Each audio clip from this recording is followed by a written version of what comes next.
Γεια σας φίλοι μου, αυτό είναι το Hero Zero, όπως σας είχα πει και την προηγούμενη φορά. Αυτό είναι το επόμενο βιντεάκι μου. Κάθε 10 level θα σας κάνω βιντεάκια, για να βλέπετε. Είμαι 70 level, 10 level παραπάνω από το προηγούμενο. Έχω πέσει πάρα πολύ τιμή, όπως βλέπετε, γιατί θέλω στο επόμενο τουρνουά να βγω καλύτερος και να ανεβώ και να κερδίσω donuts. Βλέπετε εδώ είχα βάλει μια αποστολή. Δείτε τη μάχη.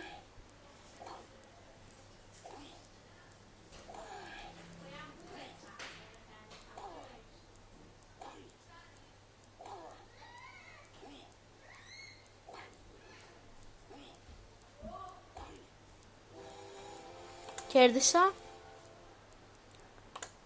Πάμε στο μαγαζί των μεταχειρισμένων. Δεν είχε και τίποτα το ιδιαίτερο. Δεν πήρα κάτι. Μάχες. Ας κάνουμε μια μάχη. Τώρα αυτά ας κάνουμε αυτή. Κέρδισα. Αρκετή τιμή. Εργασίες. Δεν κάνω πολλές εργασίες. Προπονήσεις.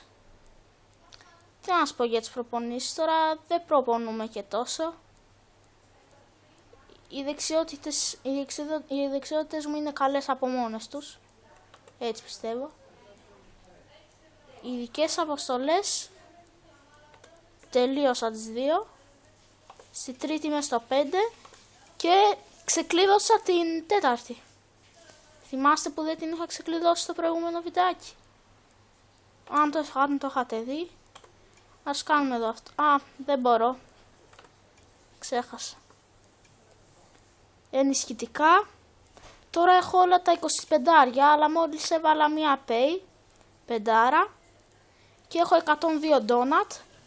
Τώρα θα τα κρατήσω μόλις τελειώσουνε και θα πάρω τα άλλα, τα 50. Έχω 102 donut. Εδώ είναι η ομάδα μου. Έχουν αλλάξει πολύ τα μέλη. Να, εδώ βλέπουμε. Λίστα κατάταξης. Τώρα τι να σας τα δείχνω, βαριέμαι.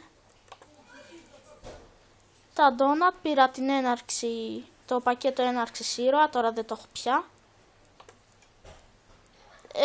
Αυτό ήταν το βιντεάκι μου, λίγο γρήγορο. Μπορεί να έχει και συνέχεια, τώρα δεν ξέρω, αλλά μπορεί να ανεβάσω και ένα άλλο βιντεάκι.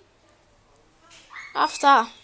Γεια σας. Τα λέμε στο επόμενο βιντεάκι μου, στα 80 level και με περισσότερα καινούρια πράγματα.